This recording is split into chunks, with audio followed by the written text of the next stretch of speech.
Hello बच्चों, कैसे हो? आपका स्वागत है त्रिपाण स्टडी सेंटर में। आज जो आपके समक्ष टॉपिक प्रस्तुत हुआ है कई मानने में काफ़ी महत्वपूर्ण है हर एक एग्जाम व्यू से। ठीक है, इसमें हम हर एक बात पे विस्तारपूर्वक चर्चा करेंगे और वो सारे जो है पहलू पर विचार करेंगे जो अब तक अछूता था। तो चलिए देखते हैं हमारा आज टॉपिक क्या है। आज जो हम चैप्टर करेंगे काफ़ी महत्वपूर्ण है, जलियांवाला बाग हत्याकांड। जलियांवाला बाग हत्याकांड की हम इतिहास के विषय में विस्तार पूर्वक चर्चा करेंगे और भारतीय स्वतंत्रता संग्राम में इसका क्या प्रभाव हुआ। जलियांवाला बाग हत्याकांड की अगर बात करें, जो कि अमृतसर कत्लेआम के नाम से भी जाना जाता है, इसे हम अमृतसर कत्लेआम के नाम से भी जानते हैं। सिख के सबसे पवित्र शहर अमृतसर के बीचों बीच स्थित बगीचे जलियांवाला बाग में हुए एक मशहूर घटना से लिया गया है। ये घटना जो घटी थी 13 अप्रैल 1919 में, और ये दिन था बैसाखी के पवित्र दिन घटा था, जिसलिए इतिहास में इसका बहुत ही महत्वपूर्ण स्थान है। कहते हैं जो सिखों के लिए खालसा की जन्म वर्षगांठ होती है। एक वरिष्ठ अंग्रेज ब्रिगेडियर रेजिनाल्ड डायर ने निहत्थे और सुरक्षाहीन एकत्र हुए पुरुषों और महिलाओं और बच्चों पर गोलियों की बरसात करवा दी, जिसमें सैकड़ों लोग मारे गए। यानी देखा जाए, वरिष्ठ अंग्रेज ब्रिगेडियर रेजिनाल्ड डायर ने जो है निहत्थे, सुरक्षाहीन और एकत्र पुरुषों के ऊपर जो है और महिलाओं के ऊपर, इवन बच्चों के ऊपर भी गोलियों की बरसात कर दी, जिनके कारण सैकड़ों लोग मारे गए। उन दिनों जलियांवाला बाग महाराजा रणजीत सिंह के दरबार में रहे एक कुलीन वर्ग के व्यक्ति सरदार हिम्मत सिंह की जायदाद थी। ये काफ़ी महत्वपूर्ण है कि जलियांवाला बाग जो थी महाराजा रणजीत सिंह के दरबार में रहे एक कुलीन वर्ग के व्यक्ति सरदार हिम्मत सिंह का था। वो अपने पैतृक गांव जल्ले, जो आजकल पंजाब के फतेहगढ़ साहिब जिले में आता है, को छोड़कर यहाँ आया था। जब 1919 में यह घटना घटी, उस समय यह बाग एक असमत और अनाधिकार जगह थी और एक चतुर्भुजीय बेढंगे तरीके से दीवारों से घिरी हुई। लगभग देखा जाए तो ये काफ़ी क्षेत्रों में फैली हुई थी। 180 मीटर वर्ग इस जगह का जो है प्रयोग कूड़ा करकट फेंकने के लिए किया जाता था। तो आप समझ गए होंगे कि ये कितनी महत्वपूर्ण जगह है, ये किसका बाग था, कब ये घटना घटा, इसमें किसने ये घटना घटवाई, क्या कारण था। अब इसी के अंतर्गत हमारा अगला पॉइंट जो आता है, जो कि काफ़ी महत्वपूर्ण है, जलियांवाला बाग के कांड के लिए आवश्यक घटक। आखिर क्या कारण था जलियांवाला बाग के कांड के लिए? देखा जाए तो प्रथम विश्व युद्ध, जो कि 1914 से लेकर 1918 के दौरान पंजाब इतिहास के घने अंधकार के दौर से गुजर रहा था, क्योंकि प्रथम विश्व युद्ध से जो है बहुत सी हानियां हुई थी और बहुत से लोगों ने अपनी कुर्बानियां दी। उस समय पंजाब में चारों ओर अशांति, उदासी और निराशा का जो है घना साया छाया हुआ था। जलियांवाला बाग के कांड के लिए कुछ उत्तरदायी महत्वपूर्ण कारक नीचे दिए जा रहे हैं, जो काफ़ी महत्वपूर्ण है। पहला जो अगर देखें हम, तो माइकल ओ डायर के अवताई दमनकारी और बेरहम शासन से पंजाब के कोने कोने में क्रोध तथा नाराजगी की गूंज पहुंच चुकी थी। लोग इस प्रतियातावादी अधिकार के घातक शासन से छुटकारा पाना चाहते थे और इसकी आज्ञाओं का उल्लंघन करने की तैयारी कर रहे थे। यानी देखा जाए तो पहला कारण यही बनता है कि माइकल ओ डायर के जो है दमनकारी और बेरहमी शासन के कारण लोग जो थे काफ़ी दुखी थे। दूसरी बात देखें तो आम जनता में, विशेष रूप से सिखों में, दिल्ली में स्थित गुरुद्वारा रकाबगंज की दीवार तोड़ देने से बेचैनी फैल गई थी। दूसरा कारण जो था इसमें, विशेष रूप से सिखों में दिल्ली में स्थित गुरुद्वारा रकाबगंज की दीवार तोड़ देने से बेचैनी फैल रही थी। गुरुद्वारा रकाबगंज उस स्थान पर स्थित था जहां औरंगजेब द्वारा शहीद किए जाने के पश्चात गुरु तेग बहादुर का अंतिम संस्कार किया गया था। यानी ये सिखों के लिए पवित्र स्थल था। 1911 में कलकत्ता में दिल्ली राजधानी के रूपांतरण के बाद सरकार ने गुरुद्वारे से सटी भूमि पर कब्जा कर लिया था। आपको बता दूं मैं कि भारत के पहला राजधानी जो था कलकत्ता थी, लेकिन 1911 में कलकत्ता से दिल्ली शिफ्ट हो गई राजधानी। लेकिन राजधानी जब शिफ्ट हुई तो सबसे बड़ी जो है अंग्रेज शासन के लिए एक प्रॉब्लम थी, वो थी कि गुरुद्वारे से सटी भूमि पर कब्जा करना। पुरानी सीमा दीवार को गिरा दिया गया और इसे उग्र मूलवादी सिखों में सरकार के प्रति काफ़ी जो है दोष पैदा हो गया। और ये होना स्वाभाविक थी, क्योंकि ये जो थे जगह वो सिखों के लिए सम्मानीय थे, क्योंकि यहाँ पर अंग्रेजों के द्वारा शहीदी किए जाने के पश्चात गुरु तेग बहादुर का अंतिम संस्कार यहाँ पर ही किया गया था। और इससे सिखों ने अपने धर्म के प्रति जो है बहुत बड़ा प्रहार समझा। तीसरे अगर हम पॉइंट के तरफ नज़र करें तो कहते हैं गदर पार्टी के कार्यकर्ता पर चलाए गए मुकदमे तथा उन पर किए गए अत्याचारों ने, जिसमें अधिकतर सिख थे, स्थिति को और जो नाजुक बना दिया। क्योंकि गदर पार्टी के कार्यकर्ताओं पर चलाए गए मुकदमों के कारण जो है और उन पर किया गया अत्याचार इस स्थिति को और भी कमज़ोर बना दिया। चौथी कारण पर अगर नज़र हम दौड़ाएं तो कहते हैं स्वतंत्रता रूप से प्रथम विश्व युद्ध में भाग लेने के बाद ब्रिटेन की अवस्था शाही शक्तियों के रूप में कम हो गई थी। चौथी स्वतंत्रता के रूप से प्रथम विश्व युद्ध में भाग लेने के बाद ब्रिटिश की अवस्था शाही शक्ति के रूप में कम हो गई थी, क्योंकि प्रथम विश्व युद्ध में ब्रिटिश ने जो है बढ़ चढ़ के पार्टिसिपेट किया था, जिसके कारण इनकी शक्ति जो है बिल्कुल ही छीन हो गई थी। और भारतीय राष्ट्रीय आंदोलन व नरेंद्रवादी नेताओं के हाथों से खिसक कर गरम दल के नेताओं के हाथों में जा चुका था। यानी पहले देखा जाए तो भारतीय राष्ट्रीय कांग्रेस जो थी नरमपंथी थी, क्योंकि वो चाहती थी कि सरकार उनकी बातों को बहुत सजल से मान ले। लेकिन जब लोगों की बात सरकार ने नहीं मानी तो ये गरम दल के नेताओं के हाथों में जो है चली गई।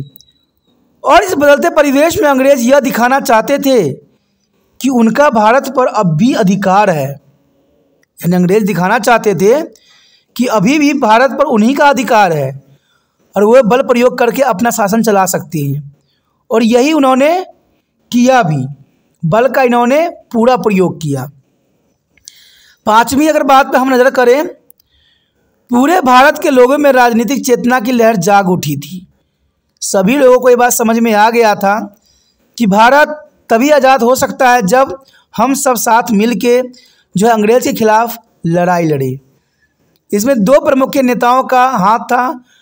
महात्मा गांधी जो साउथ अफ्रीका में अंग्रेज़ों के खिलाफ संघर्ष करके जनवरी 1915 में भारत लौट आए थे और आज़ादी का यहाँ पर बिगुल जो है बजा दिया था। दूसरा नाम था श्रीमती एनी बेसेंट का। चर्चित भारत जो है था, उन्होंने 11 अप्रैल 1916 को होम रूल लीग की स्थापना कर दी। यानी दो महत्वपूर्ण यहाँ पर व्यक्तित्व है। एक है महात्मा गांधी जो साउथ अफ्रीका में अंग्रेजी के खिलाफ संघर्ष करके जो है जनवरी 1915 में भारत आपस में लौट आए थे और भारत में आज़ादी के जो है बिगुल को बजा दिया था। दूसरा नाम श्रीमती एनी बेसेंट का है, जिन्होंने 11 अप्रैल 1916 को होम रूल लीग की स्थापना कर दी और भारत के अधिकतर अधिकार दिलाने का इसका अंतिम लक्ष्य था। यानी देखा जाए श्रीमती एनी बेसेंट ने बहुत काफ़ी महत्वपूर्ण यहाँ पर जो है रोल अदा किया है स्वतंत्रता संग्राम में, तो इनकी बातों को हम जो है भूल नहीं सकते, काफ़ी महत्वपूर्ण था।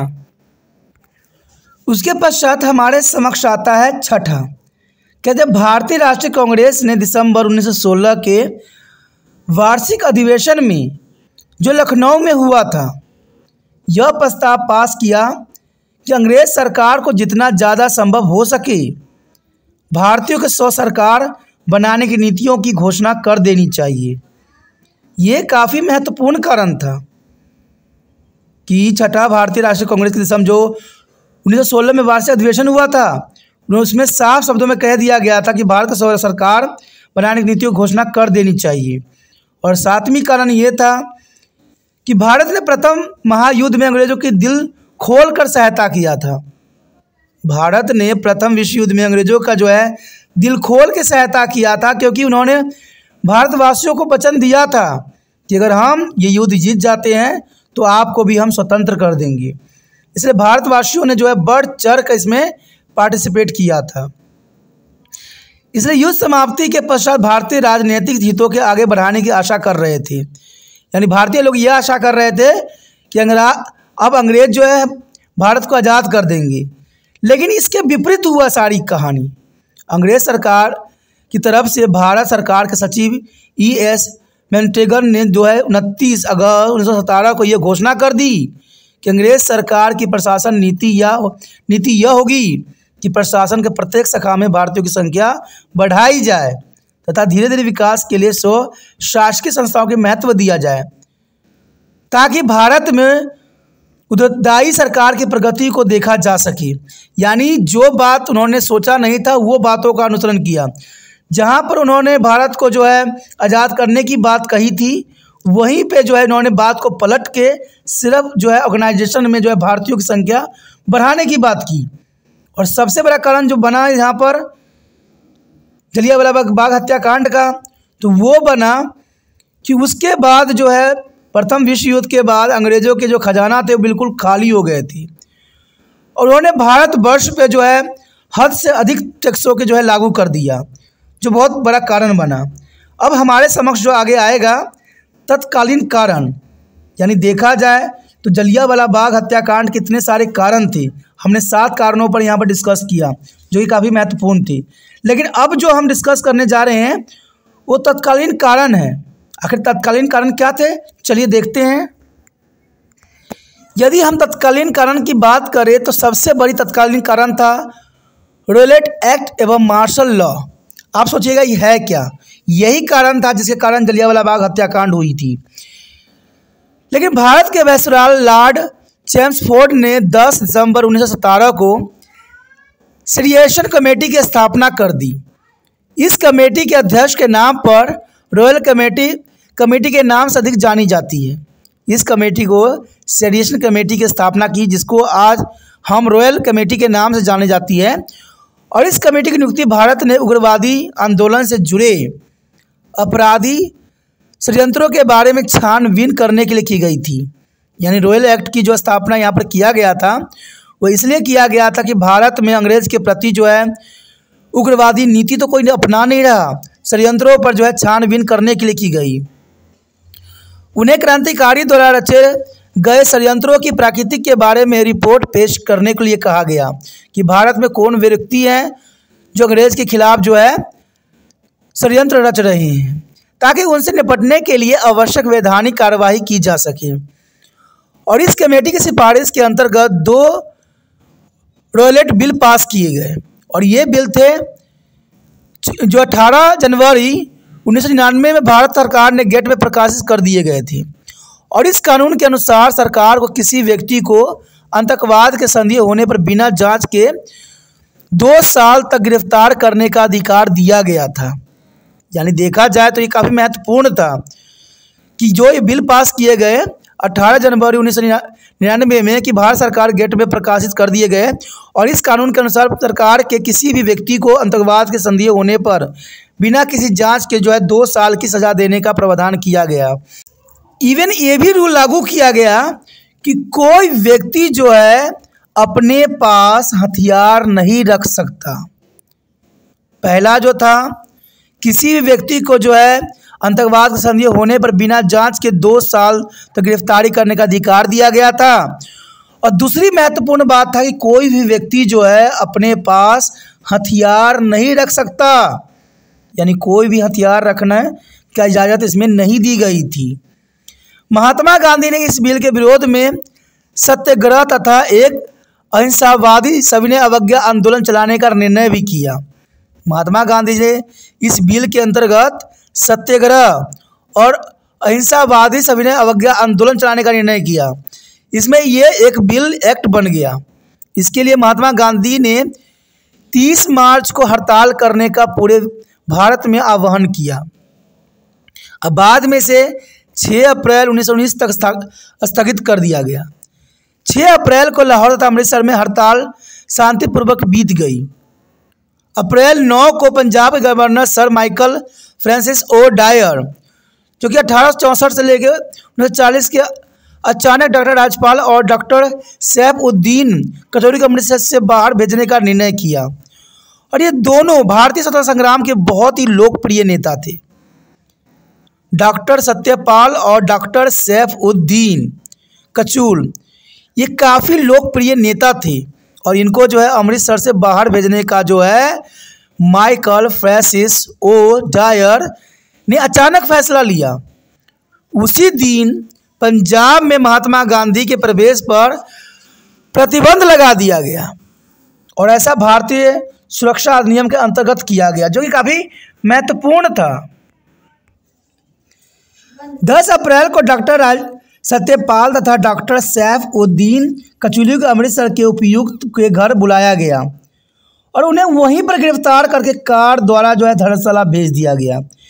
ये वहाँ के लोगों के लिए जो जन क्रांति कर रहे थे उनके लिए बहुत बड़ा झटका था, क्योंकि अंग्रेज़ों ने ये बहुत बड़ी कूटनीति का अनुसरण किया, जो कि हिमाचल प्रदेश में एक पहाड़ी कस्बा है। देखा जाए तो धर्मशाला भेज दिया। धर्मशाला हिमाचल प्रदेश में एक पहाड़ी कस्बा है। आज आपको भली भांति धर्मशाला के बारे में पता ही होगा, जहाँ कई बार मैच भी खेली जाती है। इससे अमृतसर में आम हड़ताल हो गई, क्योंकि इतने महत्वपूर्ण नेताओं को जो है अचानक घर में बुलाकर और गिरफ्तार कर लेना ये बहुत बड़ी बात थी, और उसको धर्मशाला भेज देना ये ऊपर से बहुत बड़ी बात थी। इससे अमृतसर में जो है आम हड़ताल हो गई। 50,000 उत्तेजित नागरिकों क्रोधित समूह शीघ्र ही इकट्ठे विद्रोह के रूप में अमृतसर के डिप्टी कमिश्नर के कार्यालय पर पहुंचे। यानी देखा जाए तो यहाँ पर 50,000 उत्तेजित नागरिकों का क्रोधित समूह शीघ्र ही विद्रोह के रूप में अमृतसर के डिप्टी कमिश्नर के कार्यालय पहुंचे और भीड़ पर मिलिट्री द्वारा गोली चलाई गई और इन गोलियों के चलने से हिंसा भड़क उठी और कई लोगों ने अपनी प्राण की आहुति दी। बाद में उग्र भीड़ ने कई बैंकों, सरकारी इमारतों, टाउन हॉल, रेलवे स्टेशन पर हमला बोल दिया और उन्हें आग भी लगा दी। हिंसा लगातार बढ़ रही थी और इस हिंसा के आग में 5 यूरोपियों के साथ सरकारी कर्मचारी तथा कुछ नागरिक भी झुलस गए। पूरा दिन बदलने की भावना से मिलिट्री पुलिस द्वारा गोली चलाई गई। यानी देखा जाए तो पूरा दिन बदले की भावना से मिलिट्री पुलिस द्वारा जो है गोली चलवाई गई, बहुत महत्वपूर्ण बात है। और दिन में कई बार गोली चलने से 2 से 20 की संख्या में लोग मारे गए तथा 20 से 30 के मध्य घायल भी हो गए। अब देखिए इतने लोगों की मृत्यु और घायल होना बहुत बड़ी बात की तरफ यहाँ पर जो इशारा करता है। अगले 2 दिन अर्थात 11 और 12 अप्रैल अमृतसर में एक बेचैनी शांति से पूर्ण थी। चारों तरफ लोग बेचैन हो रखे थे, उनका जो है दिन अच्छा नहीं जा रहा था। लेकिन पंजाब के अन्य भागों में हिंसा जारी थी। पंजाब के कुछ क्षेत्रों में हिंसा कहते नहीं हो रही थी, बट कुछ हिस्सों में जो है हिंसा बढ़ती चली जा रही थी। रेलवे लाइनों को तोड़ दी गई, टेलीग्राफ के तारे नष्ट कर दी गई, सरकार की इमारतें फूंक दी गई और 3 यूरोपीय मारे गए। लोगों का गुस्सा धीरे धीरे कम होते जा रहा था, परंतु अंग्रेज के प्रति घृणा की आग अभी भी सुलग रही थी। अप्रैल 13 तक तो सरकार ने पंजाब के बहुत से इलाकों पर मार्शल लॉ लगाने का पक्का निर्णय लिया। 13 अप्रैल तक जो है सरकार ने मार्शल लॉ लगाने की पक्का निर्णय लिया और कई प्रकार की आज़ादी पर भी संवैधानिक रूप से रोक लगा दी गई। लोक असेंबली पर भी प्रतिबंध लगा दिया गया। यानी लोग जो है कई तरह की आज़ादियों पर भी रोक लगा दी गई। लोक असेंबली होने पर भी प्रतिबंध लगा दिया गया और 4 से अधिक लोग इकट्ठा होने पर भी प्रतिबंध लगा दिया गया। इवन कि हथियार अपने पास रखने पर भी प्रतिबंध लगा दिया गया। इवन कि जो सिख अपने पास कृपाण रखते हैं, जो उनकी धार्मिक प्रतीक है, उस पर भी उन्होंने रोक लगा दी। मार्शल लॉ उन्हें लगाई तो लगाई, लेकिन उन्हें बहुत चीज़ों पर रोक लगा दी। सबसे बड़ी बात थी कि जो सिख के त्रिपान होता है, त्रिपाल, उन पे रोक लगा दी, जबकि वो उनका एक प्रतीक था, धार्मिक प्रतीक था। वो अपने से अलग इसको नहीं कर सकते थे। और जिन कारणों से यहाँ पर जो है जलियांवाला बाग हत्याकांड का सूत्रपात हुआ और यहीं से जो है वो आग सुगली। देखा जाए तो हत्याकांड बहुत क्रूरता थी। अब इसी के विषय में हम अगले वीडियो में बात करेंगे, जो ही काफ़ी महत्वपूर्ण रहेगा। अब बने रहे त्रिपान सेंटर के साथ, और जितना हो सके इस वीडियो को जो है लाइक शेयर सब्सक्राइब कीजिए, क्योंकि जनरल सी बात है, ये वीडियो जो है जलियांवाला बाग हत्याकांड सभी क्लास के बच्चों के लिए महत्वपूर्ण है, क्योंकि उनको भी इसी बात को जो है अनुसरण करना है। तो जितना हो सके इस वीडियो को शेयर करने की विचार रखिए, सोचिए नहीं, शेयर कीजिए, क्योंकि इससे शेयर कीजिएगा जितना उतना जो है त्रिपान स्टडी सेंटर आपके लिए बेहतर से बेहतर करने की कोशिश करेगा। कहते हैं दोस्तों, एक हाथ ताली कभी नहीं बजती है। आप मेरे लिए करोगे तब मैं आपके लिए करूँगा, और हम दोनों मिलके करेंगे तो हमारा भारत देश भी जो है उस प्रगति में पहुँचेगा जिसका सपना हर एक भारतवासी देखते हैं। कहते हैं मंत्री लोगों से कुछ नहीं होने वाला है, ये तो रूल बनाएंगे और न जाने कितने तरह का जलियांवाला बाग हत्याकांड करवाएंगे और कितने जो है युद्ध लड़ेंगे। कहते हैं हम प्रथम विश्व युद्ध से कुछ नहीं सीख सके, द्वितीय विश्व युद्ध से भी हम कुछ नहीं सीख सके, शीत युद्ध की जो दौर थी उससे भी हमने कुछ नहीं सीखा। अब हम तीसरे विश्व युद्ध की तरफ बढ़ रहे हैं, यहाँ पर भी हम कुछ नहीं सीखेंगे। कहते हैं सिर्फ जीवन और जन की जो है हानि होता ही रहेगा। आगे जो हमारा टॉपिक आया है, हत्याकांड, डायर की क्रूरतापूर्ण कार्यवाही। देखा जाए तो जनरल डायर ने इतना क्रूरतापूर्वक कार्यवाही क्यों किया? क्या उसे भारतीयों, खास तौर पर पंजाब वासियों से क्या उसकी दुश्मनी थी जो इतना क्रूरतापूर्ण कार्यवाही किया? न उसने ये देखा कि वहाँ पर बच्चे हैं, और नहीं देखा उसने कोई बुजुर्ग है। इतनी बड़ी हत्याकांड का जो है उसने परवान क्यों चढ़ाया? क्या कारण था? क्या रॉयल एक्ट में ऐसी क्या बात थी? यहाँ काफ़ी महत्वपूर्ण प्रश्न उठता है। देखा जाए तो 13 अप्रैल को हजारों की संख्या में लोग अमृतसर के निकट जलियांवाले बाग में इकट्ठे हुए। सिखों के धार्मिक त्यौहार बैसाखी का दिन था। सिख जो है बैसाखी का त्यौहार बहुत ही धूमधाम से मनाते हैं। हिंदुओं और सिखों में बैसाखी मनाने की परंपरा सदियों से चली आ रही है, और ये परंपरा वो तोड़ नहीं सकते थे। और संध्या के समय 4:30 पे लगभग 20,000 लोग जलियांवाले बाग में इकट्ठा हो चुके थे। जलियांवाला बाग तीनों तरफ से इमारतों की ऊंची ऊंची दीवारों से घिरा हुआ था। यानी जलियांवाला बाग देखा जाए तो तीनों ओर से जो है ऊंची ऊंची दीवारों से घिरा हुआ था, और इसमें बाहर जाने का केवल एक ही रास्ता था। ब्रिगेडियर जनरल डायर इस स्थल पर भारतीय सेना के 25 जवानों, गोरखा के 25 जवानों और 25 जवान 24वीं और 59वीं सिख रेजिमेंट तथा 40 अतिरिक्त गोरखों जिनके पास कुकड़ी थी और 2 बर्खास्त बंद गाड़ियों के साथ आधमका। यहाँ पर देखा जाए तो भारतीय सेना के 25 जवानों, 25 गोरख के जवानों के साथ, और देखा जाए तो 25 24वें और 29वें रेजिमेंट के साथ जो है 40 अतिरिक्त गोरखे के साथ जनरल डायर यहाँ पर आधमका। तब एक सभा शांतिपूर्वक खत्म हो चुकी थी। वहाँ पर जलियांवाला बाग के जगह पर शांतिपूर्वक जो है सभा खत्म हो चुकी थी।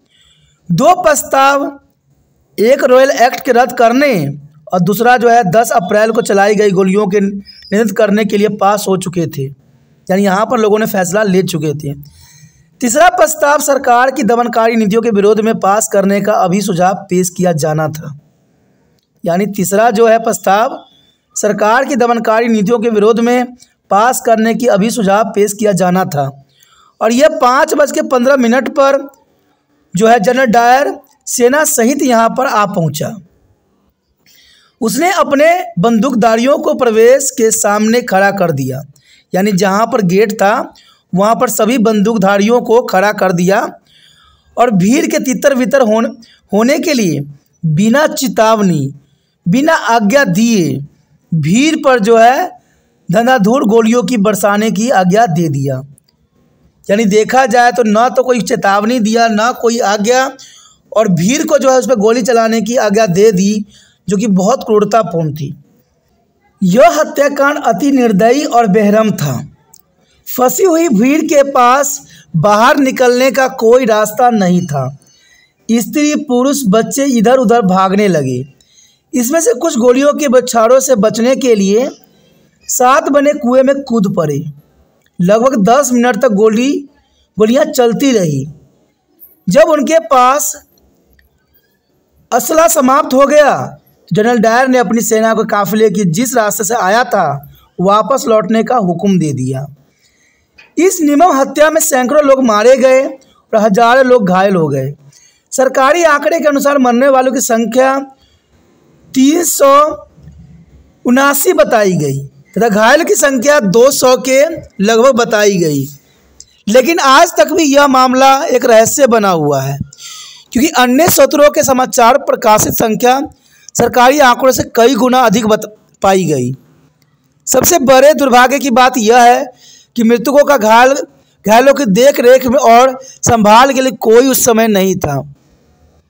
उन्हें अपने रहम छोड़ दिया गया। वे घायल पड़े हुए चिल्लाते रहे। मृतकों को उठाने वाला कोई वहाँ पर नहीं रहा। वे गिद्धों का शिकार बन गए, जिन्होंने उनको मांस को नोच नोच कर खाया। अब देखिए, इतनी बड़ी क्रूरता शायद इतिहास में कहीं देखने को मिलता हो, जहाँ पर मृतकों को उठाने वाला कोई नहीं था और उनके जो है शवों को गिद्धों का शिकार बन गए और गिद्धों ने इनको जो है नोच नोच कर खा गया। उसी दिन पंजाब में कर्फ्यू भी लगा दिया गया और जनता के साथ अपमानित जातियों की गई। लाहौर के लोगों की गली में रेंगे कर चलने के लिए मजबूर कर दिया। यानी लाहौर के लोगों को गलियों में रेंगने के लिए और चलने के लिए मजबूर कर दिया गया। उसी गली का नाम क्राउसलिंग स्ट्रीट भी रख दिया गया। क्राउसलिंग स्ट्रीट के नाम से जाना जाता है। जलियांवाला बाग के खुलेआम कत्लेआम ने सारे देश के भयभीत करके रख दिया और इस दुर्घटना द्वारा स्वतंत्रता की मांग और भी भड़क उठी। अपने आप को सभ्य कहलाने वाले विदेशी शासकों की इस निर्मम हत्या ने पोल खोल दी, जिसके परिणाम स्वरूप आज़ादी की लहर उठ खड़ी हुई। देखा जाए तो आज़ादी की लहर उठी। पंडित मदन मोहन मालवीय, जिन्होंने केंद्रीय विधानसभा में मुद्दा उठाने के लिए स्वयं जाकर सूचना एकत्र की और इस अनुसार से जो है क्रूर कांड में लगभग 1000 लोगों की मृत्यु हुई और इन आंकड़ों में अपने एकत्र कुल संख्या 15,000 से 20,000 तक बताई गई, जिसमें अधिकतर सिख समुदाय के लोग थे। तो ये घटना देखा जाए तो इतिहास में एक बहुत ही दर्दनाक घटना है, जिसमें अपने भी नहीं थे और कहते हैं गिद्धों ने जो है अपनी दावत उड़ाई। कहते हैं इस क्रूर हत्या को शायद ही इतिहास में कोई भूल सकता है। आगे जो हमारे समक्ष होगा काफ़ी महत्वपूर्ण टॉपिक है। चलिए देखते हैं अगला टॉपिक क्या है। आगे हमारे समक्ष आया है इस घृणित कार्य के लिए डायर की सफाई। अब देखिए, जो है डायर ने भी इसमें अपनी सफाई दी। अब क्या सफाई दिया ये भी जानना आपको पता होना चाहिए। क्या उसने कहा?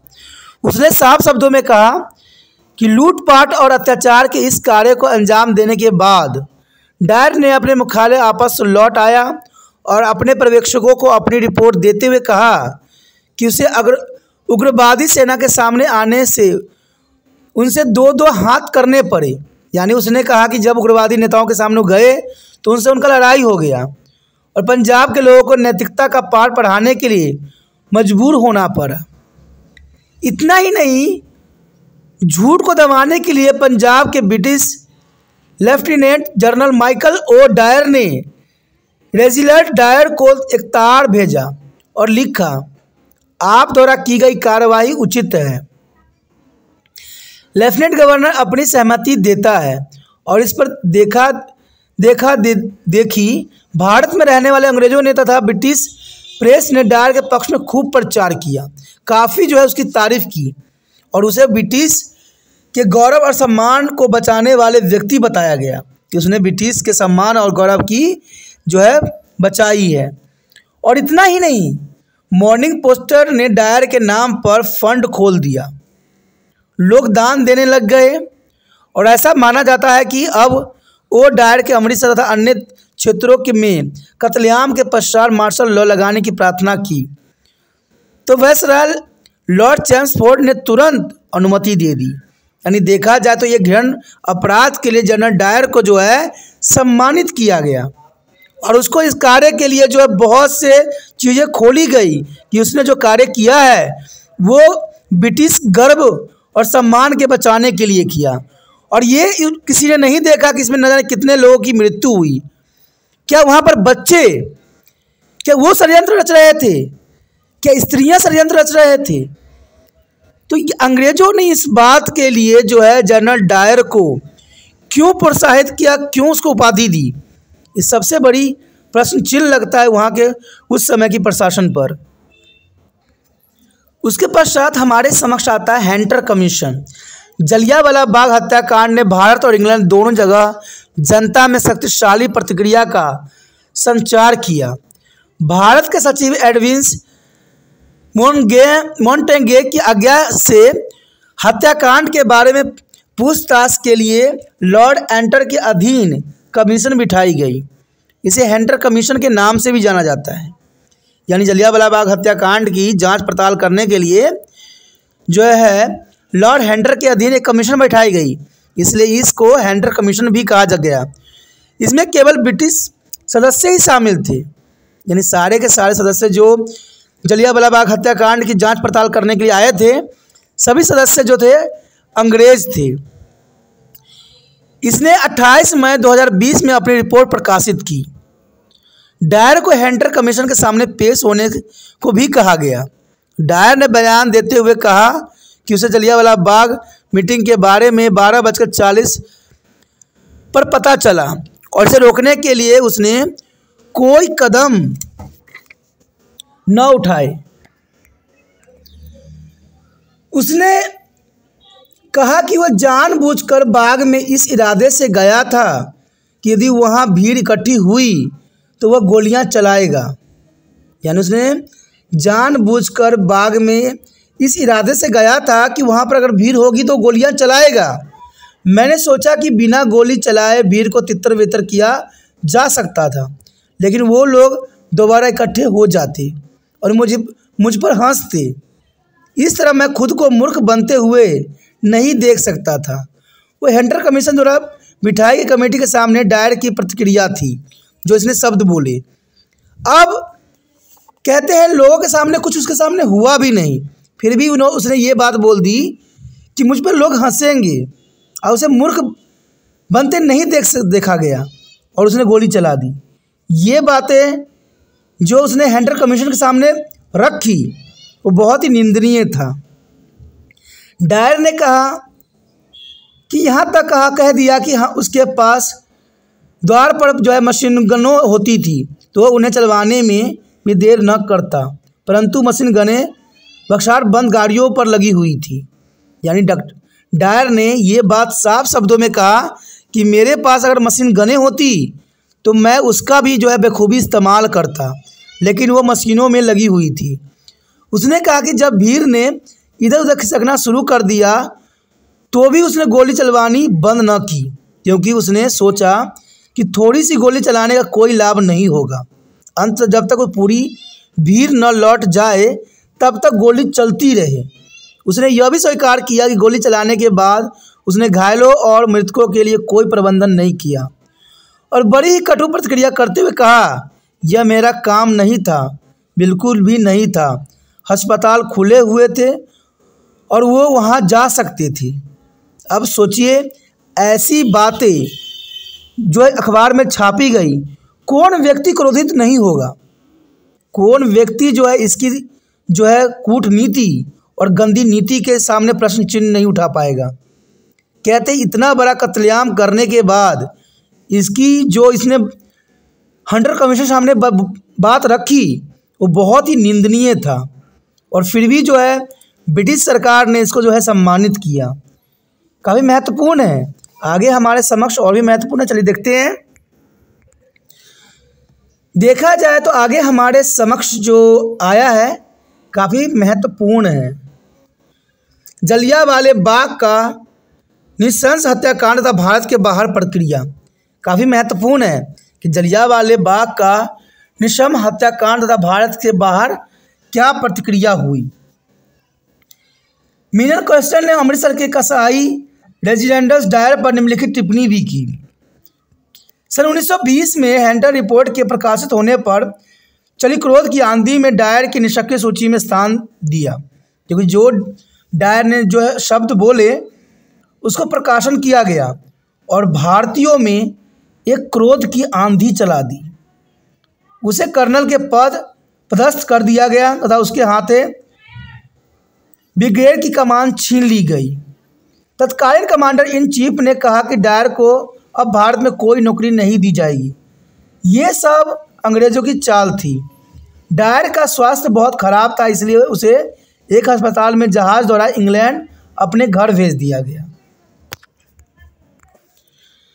कुछ वरिष्ठ अंग्रेजी अधिकारियों ने इसे दूसरा भारतीय विद्रोह का कुचलना कहकर इस काम की प्रशंसा की। देखिए ये भी बात यहाँ काफ़ी महत्वपूर्ण होता है कि कुछ वरिष्ठ अंग्रेजी अधिकारियों ने जो है इसे जो है 1857 की क्रांति की तरह बात बताई।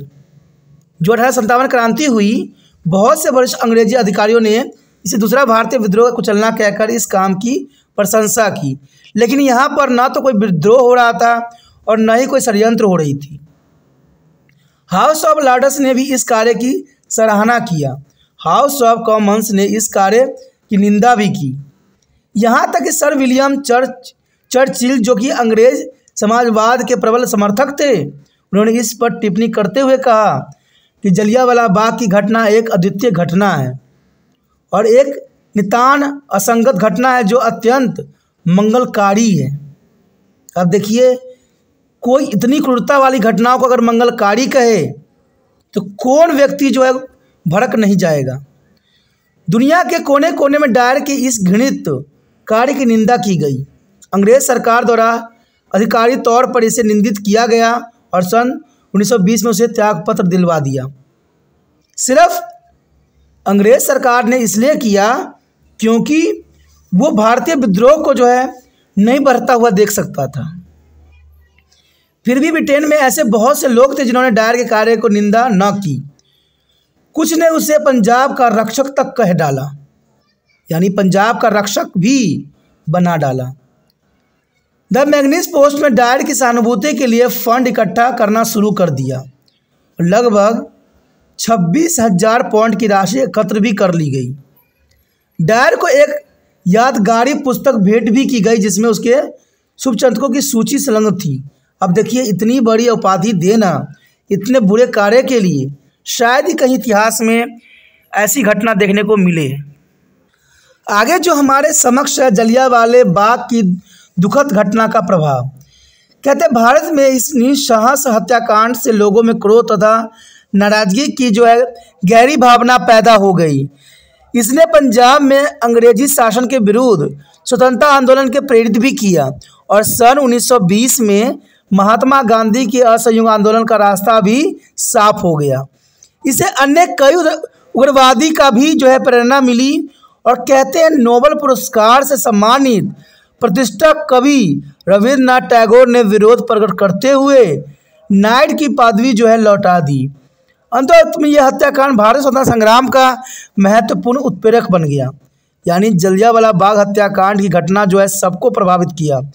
महात्मा गांधी के असहयोग आंदोलन का रास्ता साफ हो गया और इवन की जो कवि थे रविन्द्रनाथ टैगोर, उन्होंने अपनी जो है नाइट की उपाधि भी लौटा दिया। देखा जाए तो जलियांवाला बाग की दुखद घटना से पंजाब में ज़बरदस्त प्रतिक्रिया की लहर पैदा हो गई। पंजाब के लोग जो कुछ समय पहले अंग्रेज के विश्वास पात्र समझे जाते थे अंग्रेज के साथ जिनके संबंध दृढ़ थे वही आज उनके दुश्मन बन गए। क्योंकि इस बात से मैं आपको बता दूं कि 1857 की जो क्रांति दबी थी वो पंजाब के लोगों के कारण ही दबी थी, क्योंकि उन्होंने अंग्रेज़ों ने उनका जो है माइंड वॉश करके जो है उनके खिलाफ भड़का के और जो है अपना कार्रवाई जो है मकसद सिद्ध किया था। लेकिन अब जो है जो विश्वास पात्र थे आज वो विश्वासघाती हो गए और पंजाब के लोगों के लिए सबसे बड़ा दुश्मन अंग्रेज बन गए। उन्होंने देश की आज़ादी के संघर्ष में चढ़ बढ़ कर जो है भाग लेना शुरू कर दिया और इस तरह जलियांवाला बाग भारतीय राष्ट्र का एक प्रतीक बन गया। देखा जाए तो अमृतसर के कांड से हिंदू मुस्लिम एकता की दृढ़ता करने में सहायता भी मिली। बेशक यह एकता थोड़ा समय तक ही रह पाई, लेकिन ये एकता काफ़ी महत्वपूर्ण थी, काफ़ी विश्वसनीय थी। इस निसंदेह हत्याकांड की एक और महत्वपूर्ण उपलब्धि यह थी कि राजनीतिक कार्य के लिए सिखों ने अखिल भारतीय सिख लीग की स्थापना कर दी। यह पंथ का प्रतिनिधित्व करने वाला सभा थी और लीग ने अपना पहला अधिवेशन अमृतसर में सन 1919 में कांग्रेस अधिवेशन के साथ शुरू किया। ब्रिगेडियर जनरल डायर को श्री दरबार साहिब के पुजारियों द्वारा दिए गए सम्मान के कारण सिख गुरुद्वारों के प्रबंधन के सुधार की मांग प्रबल रूप से धारण कर गई, जिसकी शुरुआत पहले ही खालसा दीवान माझा और केंद्रीय माझा खालसा दीवान द्वारा कर दी गई थी। और इस तरह 1920 से 25 में गुरुद्वारा सुधार आंदोलन की शुरुआत हो गई थी। कुछ सिख कर्मचारी अकाली लहर के नेताओं द्वारा असहयोग आंदोलन की नीति से भी नाराज थे। हम आगे जो है विस्तार पूर्वक जो पढ़ेंगे हम गुरुद्वारा सुधार आंदोलन के विषय में, जो कि आपके लिए बहुत ज़रूरी रहेगा। उन्होंने सेना से त्याग पत्र दे दिया और अंग्रेज़ों के विरुद्ध एक नया जो है उग्रवादी समूह तैयार कर लिया, जिसे बब्बर अकाली दल भी कहा गया। तो ये काफ़ी महत्वपूर्ण बात थी। उधर देखें तो अमृतसर कांड ने उग्रवादी प्रवृत्ति को बढ़ावा दिया और 13 मार्च 1940 को सुनान के उधम सिंह नाम के भारतीय क्रांतिकारी युवक ने, जिसे अमृतसर कांड के अपनी आंखों से देखा था और घायल हो गया था, वह 5 वर्ष की सज़ा भी भोगनी पड़ी। उसने सर माइकल डायर की खून कर दिया और डायर पंजाब के जो है भूतपूर्व बदनाम गवर्नर थे, जिन्होंने जलियांवाला बाग हत्याकांड का प्रमुख संयोजक माना जाता है। यानी देखा जाए तो भारतवासियों ने भी, यानी पंजाब के जो है पुत्र ने ये घटना को सह नहीं सका और कहते हैं हमारे देश के सपुत्र जो कि उधम सिंह, कहते हैं उधम सिंह वो पुत्र था जिसने उस क्रूर व्यक्ति को जो है उसी के देश में जाके मारा। इससे बड़ा गर्व की बात क्या हो सकती है, क्योंकि माइकल डायर जो है जिसने इतनी बड़ी कांड को जो है अंजाम दिया, उसको जो है 13 मार्च 1940 के जो है उधम सिंह ने इंग्लैंड जाके उसकी जो है हत्या कर दी और ये देश के लिए सबसे बड़ी गौरवपूर्ण बात थी। सरदार उधम सिंह के काम की प्राय निंदा की गई, लेकिन अमृत बाजार पत्रिका में दिए गए विचार कुछ भिन्न थे। कहते हैं अंग्रेजों ने इतना बड़ा क्रूरता किया, उसका किसी को परवाह नहीं थी और सरदार उधम सिंह ने जो ये काम किया उसको निंदनीय कहा गया। इसको निंदनीय कहना कहाँ तक उचित होगा।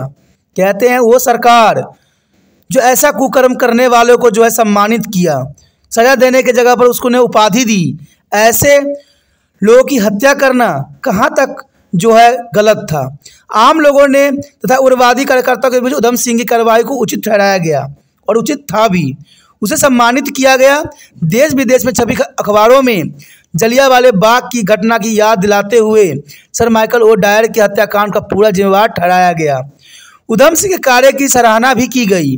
उधम सिंह को स्वतंत्रता का लड़ाकू कहा गया और उसकी कार्रवाई को टाइम समाचार पत्र में इस टिप्पणी में छापा गया कि भारतीय दलित लोगों के क्रोध का प्रकटीकरण, यानी भारतीय दलित लोगों के जो है क्रोध का प्रतिकरण हुआ और फैसिस्ट देशों में इस घटना का जो है प्रयोग अंग्रेज के विरुद्ध प्रचार के रूप में किया गया। और देखा जाए जुलाई 31 1940 को सरदार उधम सिंह को सर माइकल ओ डायर की हत्या के बदले में फांसी की सजा सुनाई गई।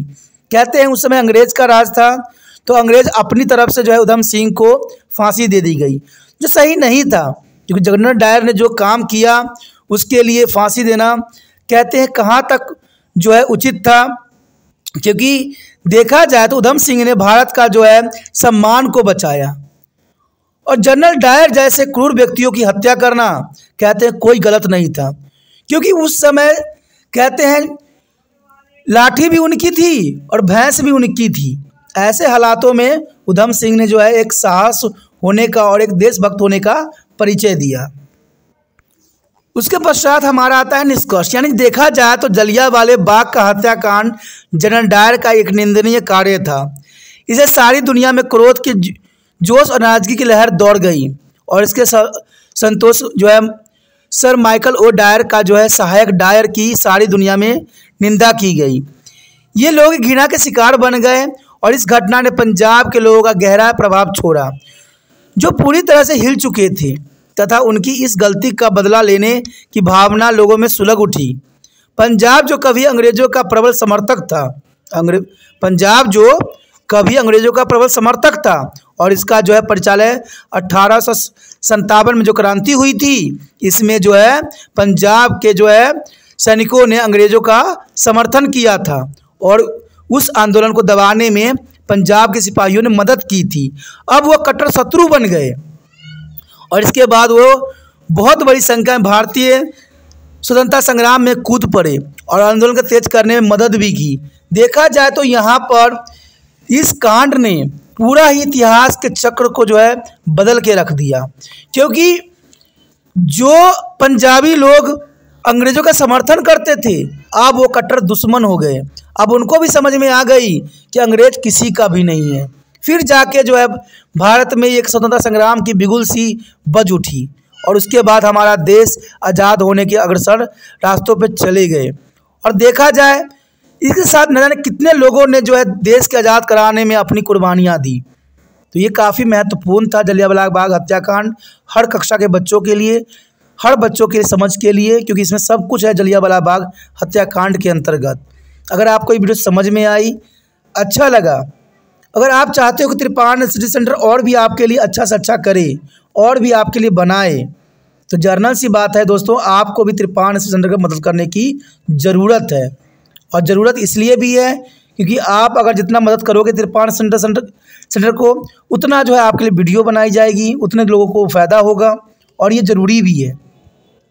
और त्रिपाण सिटी सेंटर का एक लक्ष्य है कि वीडियो हर बच्चे तक पहुंचे जो जिनकी ये ज़रूरत है, और ये तभी संभव है जब आप त्रिपाण सेंटर की मदद करोगे, क्योंकि मेरे अकेले से कुछ नहीं हो सकता, क्योंकि मुझे एक सहयोगी, मुझे अपने मित्रों की आवश्यकता है, मेरे साथियों की ज़रूरत है जो मेरे साथ जुड़े हुए हैं, क्योंकि आप ही जो एक माध्यम बने हुए हो। और ये तभी हो सकता है जब त्रिपाण सेंटर हर बच्चे तक पहुँचे। इसलिए जितना हो सके इस वीडियो को शेयर कीजिए। पहली बार मेरे चैनल पे आए हो, पहली बार वीडियो देख रहे हो, अगर आपको अच्छा लगता है, समझ आती है, तो जर्नल सी बात है दोस्तों, जितना हो सके इस वीडियो को जो है अपने मोबाइल में सेव करने के विचार रखिए, ठीक है। अगर आप इसको सब्सक्राइब करके अपने मोबाइल में सेव कीजिएगा तो आने वाला वीडियो का नोटिफिकेशन भी मिलेगा और अगले वीडियो से आप अनभिज्ञ नहीं रह पाइएगा। इसलिए सोचिए नहीं, विचार न कीजिए, चैनल को सब्सक्राइब करके अपने मोबाइल में सेव कीजिए।